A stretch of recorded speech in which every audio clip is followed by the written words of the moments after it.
এবং কি উমরায় যাচ্ছেন মক্কা মদিনায়, যাওয়ার পথে আপনাদের বন্ধুত্ব হয়ে গেল, সে আপনার সাথী, সাথীর সঙ্গে আমাদের ভালো ব্যবহার করতে হবে।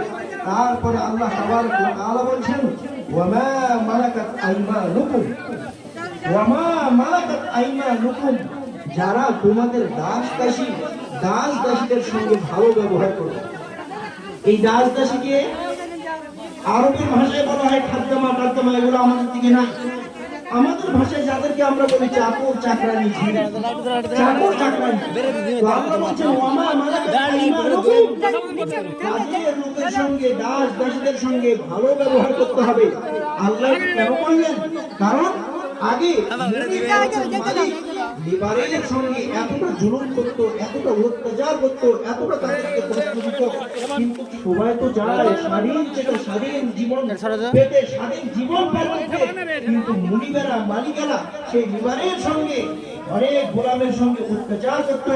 তাই আল্লাহ তাদের প্রতি লক্ষ্য করে বললেন ওমা মালাকাত আইমানুকুম, তোমরা কি করবে?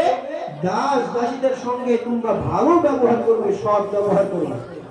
শেষে আরেকটা কথা আল্লাহ বলছেন, কিন্তু তার আগে বললেন কি? প্রথমে ওয়াবুদুল্লাহ, হে পৃথিবীর মানুষ, তোমরা আমার ইবাদত করো, ওয়ালা তুশরিকু বিহি শাইয়া, আমার সঙ্গে অন্য কাউকে অংশীদার করো না, ওয়াবিল ওয়ালিদাইনি ইহসানা, এবং তোমরা তোমাদের মা বাবার সঙ্গে পিতামাতার সঙ্গে সৎ ব্যবহার করো।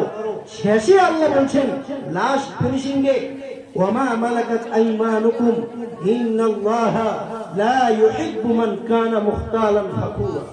শুনে রাখো, এই গুণগুলো যতগুলো বয়ান করা হলো, এই গুণগুলো তোমাদের কারোর মধ্যে যদি না থাকে, তাহলে তুমি হলে দাম্ভিক অহংকারী। আল্লাহ বললেন এই গুণগুলো যদি তোমাদের মধ্যে না থাকে, তাহলে তুমি হলে দাম্ভিক অহংকারী। হাগো, পৃথিবীর বুকে অহংকার কার সাজে? মানুষের অহংকার সাজে না। সাজে কার? তো আল্লাহ হাদিসে কুদসির মধ্যে স্বয়ং রাসূলুল্লাহ বলছেন